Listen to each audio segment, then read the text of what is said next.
आप इंसाफ मांगने की सजा नहीं दे सकते हमें। और सुप्रीम कोर्ट का ये फैसला चूंकि अन्याय है, हम इसको अन्याय मानते हैं, इसलिए अन्याय को हम कबूल नहीं करेंगे, अन्याय स्वीकार नहीं करेंगे। हम इसका विरोध करेंगे और विरोध स्वरूप हम इस जुर्माने को नहीं देंगे। हम जुर्माना नहीं देंगे, जेल जाएंगे, और अगर हमारी मौत होती है उसमें तो उसको भी खुशी खुशी कबूल करेंगे।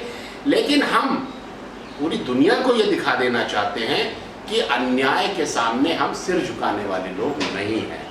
अगर सुप्रीम कोर्ट के कुछ जज अन्याय करते हैं तो उन जजों का विरोध किया जाएगा, उस अन्याय का विरोध किया जाएगा और सुप्रीम कोर्ट की रक्षा की जाएगी, सुप्रीम कोर्ट की इज्जत की रक्षा की जाएगी। क्योंकि कोर्ट की इज्जत इस बात में है कि वो लोगों को न्याय दे। जो पूंजीपति हैं वो इस सरकार के मालिक बने बैठे हैं, उनको इस देश की दौलत पर कब्जा करना है, उनको आदिवासी इलाकों में फैली हुई जो खनिज संपदा है उस पर कब्जा करना है, और उसके लिए वो संविधान को कुचल रहे हैं, मानव अधिकारों को कुचल रहे हैं, कानूनों को कुचल रहे हैं, अदालतों को खरीद रहे हैं, सरकारों को, पुलिस को खरीद रहे हैं। इमरजेंसी तो इसके मुकाबले काफ़ी माइल्ड मानी जाएगी। आज जो हालत है उसमें तो सब कुछ दिखाया जा रहा है कि जैसे सुप्रीम कोर्ट भी ठीक ठाक चल रहा हो, जैसे मीडिया ठीक ठाक काम कर रही है, इलेक्शन भी टाइम पर हो रहे हैं, लेकिन आप देखिए तो असलियत में कुछ भी नहीं चल रहा है।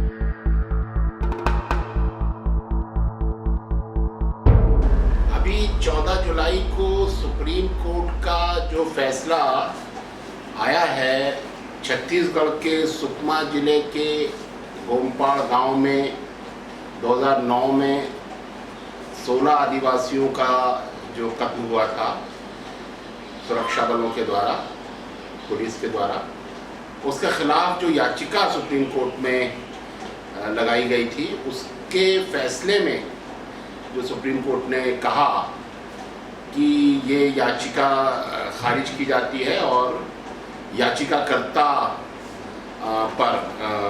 याचिकाकर्ता तो 12 है, उसमें से पहले नंबर के याचिकाकर्ता जो कि मैं हूँ, उस पर 5 लाख का जुर्माना लगाया जाता है। ये जो फैसला है,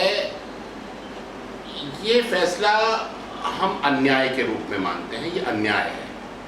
और हम अन्याय इसलिए मान रहे हैं क्योंकि लोगों की हत्या हुई और लोगों ने कहा कि हत्या किसने की है, इसकी जांच कीजिए। सुप्रीम कोर्ट ने जांच का आदेश न दे करके बिना जांच करे ये कह दिया कि हम लोग झूठ बोल रहे हैं। तो बिना जांच के सुप्रीम कोर्ट कैसे कह सकता है कि हम झूठ बोल रहे हैं? अगर जांच होती, ट्रायल होता और उसके बाद ये फैसला आता कि हम ये मामला झूठा है, तो हम स्वीकार करते कि ठीक है हम झूठ बोल रहे हैं। लेकिन बिना जांच के सुप्रीम कोर्ट ने इसको झूठा कहा, पहली बात। दूसरा, इस फैसले का अर्थ ये है कि सुप्रीम कोर्ट ये कह रहा है कि तुमने अदालत में आकर के इंसाफ मांगा, तुम्हें इसकी सजा मिलेगी। अगर वहाँ लोग मर गए थे, आप चुप रहते तो कोई सजा ना मिलती, लेकिन आपने इंसाफ मांगा, इस बात की आपको सजा मिलेगी। तो हमारा कहना यह है कि इंसाफ मांगना कोई जुर्म नहीं है, आप इंसाफ मांगने की सजा नहीं दे सकते हमें। और सुप्रीम कोर्ट का ये फैसला चूंकि अन्याय है, हम इसको अन्याय मानते हैं, इसलिए अन्याय को हम कबूल नहीं करेंगे, अन्याय स्वीकार नहीं करेंगे, हम इसका विरोध करेंगे और विरोध स्वरूप हम इस जुर्माने को नहीं देंगे। परिणाम फिर चाहे जो भी हो, सुप्रीम कोर्ट हमें जेल भेजना चाहता है, हम जेल जाने को तैयार हैं, हम हंसते हंसते जेल जाएंगे, लेकिन अन्याय सब स्वीकार नहीं करेंगे। और इसी के साथ हम ये भी कहना चाहते हैं कि किसी भी राष्ट्र का आधार न्याय है। यदि उस राष्ट्र के भीतर न्याय नहीं है तो फिर वो राष्ट्र एक यातना गृह बन जाएगा, जहां जाति के आधार पर अन्याय होगा, जहां आर्थिक स्थिति के आधार पर अन्याय होगा, लिंग के आधार पर अन्याय होगा, धर्म के आधार पर अन्याय होगा, और आप न्याय नहीं देंगे लोगों को, तो वो देश तो एक यातना गृह बन जाएगा। हमारा जो देश है, जो राष्ट्र है, उसका आधार है संविधान, और संविधान का आधार है न्याय, जस्टिस, सबको न्याय मिलेगा। तो अगर सुप्रीम कोर्ट न्याय नहीं करेगा तो फिर उस सुप्रीम कोर्ट की रक्षा, उस सुप्रीम कोर्ट के न्याय की रक्षा जनता करेगी। हम ये मानते हैं कि एक या दो जज सुप्रीम कोर्ट नहीं है।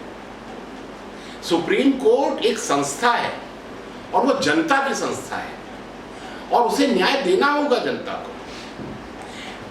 अगर सुप्रीम कोर्ट के कुछ जज अन्याय करते हैं तो उन जजों का विरोध किया जाएगा, उस अन्याय का विरोध किया जाएगा, और सुप्रीम कोर्ट की रक्षा की जाएगी, सुप्रीम कोर्ट की इज्जत की रक्षा की जाएगी। क्योंकि कोर्ट की इज्जत इस बात में है कि वो लोगों को न्याय दे, और ये जनता का काम है कि वो अपने सुप्रीम कोर्ट की रक्षा करे, उसको न्याय देने वाली संस्था बना कर रखे। इसलिए मेरा ये कहना है कि वो मेरे स्तर से होना है तो मैं अपने स्तर से करूँगा। मुझे लगता है कि अन्याय हुआ है, मैं आदिवासियों की आवाज़, आदिवासियों के लिए न्याय की मांग करने आया था, और सुप्रीम कोर्ट ने अन्याय किया है तो मैं उसका विरोध करूँगा। और जो बस गोमपाड़ गांव के आदिवासी हैं वो भी बहुत नाराज़ हैं इस फैसले से। वो आ रहे हैं, बाहर आ रहे हैं गांव से, अभी नदी नाले भरे हुए हैं, लेकिन वो जल्दी ही आ जाएंगे बाहर, और फिर हो सकता है कि वो दिल्ली तक आए, उनका इरादा है, और यहाँ आकर वो अपनी बात रखेंगे।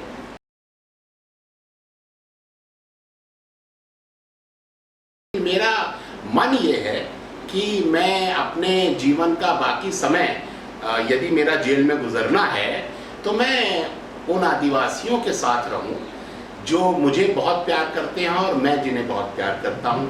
आदिवासी बहुत प्यारे लोग हैं, बहुत सीधे साधे निश्चल लोग हैं, उनके साथ रहने में मुझे बहुत मज़ा आता है। मैं उनके बीच बरसों रहा हूं, तो मैं चाहता हूं कि मुझे जीवन के आखिरी दौर में आदिवासियों के साथ ही रखा जाए, और मैं वहीं पर जेल में रहूं और वहीं पर अपनी आखिरी सांस लूं।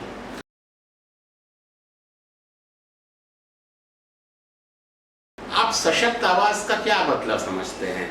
अगर मैं अन्याय को कबूल कर लूं तो वो तो कमज़ोर आवाज़ हुई मेरी। सशक्त तो तब होगी जब मैं पूरी ताकत से न्याय के पक्ष में बोलूं। तो मैं तो न्याय के पक्ष में बोल रहा हूं। मैं कह रहा हूं कि सुप्रीम कोर्ट का फैसला अन्याय है, मैं इसको स्वीकार नहीं करूंगा। इसको कहते हैं सशक्त आवाज़। तो कौन कह रहा है कि अन्याय को कबूल करने से मैं सशक्त हो जाऊंगा? मैं मानता हूं कि सुप्रीम कोर्ट का फैसला अन्याय है, जुर्माने का फैसला अन्याय है, उसको कबूल नहीं किया जाना चाहिए, उसका विरोध किया जाना चाहिए, और हम जुर्माना नहीं देंगे, जेल जाएंगे, और अगर हमारी मौत होती है उसमें तो उसको भी खुशी खुशी कबूल करेंगे। लेकिन हम पूरी दुनिया को ये दिखा देना चाहते हैं कि अन्याय के सामने हम सिर झुकाने वाले लोग नहीं हैं, हम उसका पूरी बहादुरी के साथ मुकाबला करेंगे।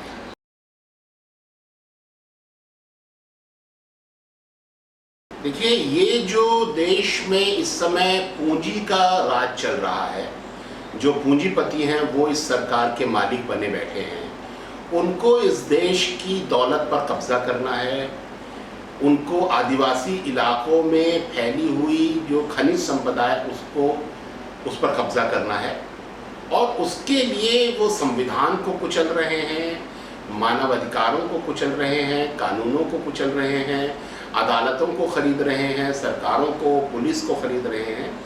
ये एक बिल्कुल साफ साफ दिखने वाली चीज़ है। उसमें मतलब आप कल्पना नहीं कर सकते इस समय आदिवासी इलाकों में कितना भयानक दमन चल रहा है। और दमन क्या कहूँ, एक युद्ध चल रहा है। आदिवासियों के खिलाफ एक युद्ध छेड़ दिया गया है भारतीय सत्ता के द्वारा। वहाँ इतने बड़े पैमाने पर सैनिकों को उतार दिया गया है। गांव-गांव में 2-2 किलोमीटर पर सैनिक छावनियाँ बना दी गई हैं। लोगों का घर से बाहर निकलना मुश्किल हो गया है, नौजवानों को जेलों में ठूंसा जा रहा है, महिलाओं की अस्मत पर हमला हो रहा है और उनकी जान ली जा रही है, हत्याएं हो रही हैं निर्दोष आदिवासियों की। तो ऐसे जो हालत है उसमें जो आदिवासियों के अधिकारों पर बोलने वाले लोग हैं उनको जेलों में डालना तो बिल्कुल छोटी सी बात है। लेकिन हम तो चलो शहर में रहने वाले मिडिल क्लास लोग हैं, हमारी बात तो मीडिया भी उठा रहा है, सारे देश में जा रही है, लेकिन वो हजारों हजार आदिवासी नौजवान जो आज जेलों में पड़े हैं उनकी तो कोई चर्चा भी नहीं कर रहा है। वो हजारों हजार आदिवासी महिलाएं जिनके साथ सुरक्षा बलों ने बलात्कार किया है उनकी तो कहीं चर्चा नहीं हो रही है। वो हजारों हजार आदिवासी जिनकी हत्या कर दी गई निर्दोष आदिवासियों की, उनकी कोई चर्चा नहीं हो रही है। हम चाहते हैं उस पर बात हो, हम चाहते हैं वो रुके। ये जो युद्ध है आदिवासी इलाकों में उस पर बात हो और भारत की जनता उसके खिलाफ बोले कि ऐसा नहीं चलता है देश, कि हम देश के एक हिस्से को खुश करने के लिए देश के दूसरे हिस्से के करोड़ों नागरिकों की ज़िंदगी को बिल्कुल जहन्नुम में बदल दें, उनके मानव अधिकारों को कुचल दें, उनके संसाधनों पर बंदूक के दम पर कब्जा कर लें, जंगलों को लहूलुहान कर दें, नदियों को बर्बाद कर दें। ऐसा नहीं चलेगा। ये इसको राष्ट्र नहीं कहते हैं, ये तो लूट का केंद्र हो गया। देखिए, अंग्रेज सारी दुनिया में जाकर लूट करते थे, उसको हम कोलोनाइजेशन कहते थे। आज हम बड़े बड़े पूंजीपतियों और उद्योगपतियों के लिए अपने ही देश के इलाकों पर कब्जा करने के लिए सिपाहियों को भेज रहे हैं। इसको इंटरनल कोलोनाइजेशन कहा जाता है, ये आंतरिक कोलोनाइजेशन है। तो इसको हमें समझने की जरूरत है। इमरजेंसी तो इसके मुकाबले काफी माइल्ड मानी जाएगी। आज जो हालत है उसमें तो सब कुछ दिखाया जा रहा है कि जैसे सुप्रीम कोर्ट भी ठीक ठाक चल रहा हो, जैसे मीडिया ठीक ठाक काम कर रही है, इलेक्शन भी टाइम पर हो रहे हैं। लेकिन आप देखिए तो असलियत में कुछ भी नहीं चल रहा है। चुनाव आयोग जिस तरह से फंक्शनिंग कर रहा है, जिस तरीके से भाजपा को जिताने के लिए पूरी चुनाव आयोग की टीम लग जाती है, जिस तरह से मानवाधिकार आयोग इस समय मानवाधिकारों के हनन को रोकने में पूरी तरह से नाकामयाब है और वो आंखें मूंद लेता है, जिस तरह से सुप्रीम कोर्ट अन्याय पर अन्याय भरे फैसले दे रहा है, जिस तरीके से बाकी के इंस्टीट्यूशंस काम नहीं कर रहे हैं, संसद बिल्कुल बेमानी हो गई है, मंत्रिमंडल नहीं काम कर रहा है, खाली 2 लोग सरकार चला रहे हैं। ये जो लोकतंत्र का बिल्कुल डीजेनरेशन हो गया है, इसको एक चिंता के रूप में हमें समझना होगा। और ये हालत ज़्यादा दिन तक किसी भी देश को में स्वीकार नहीं की जा सकती। बर्बाद हो जाएगा ये देश अगर ये इस तरीके से चलेगा तो इमरजेंसी से बहुत ज़्यादा बुरे हालत हैं इस वक्त।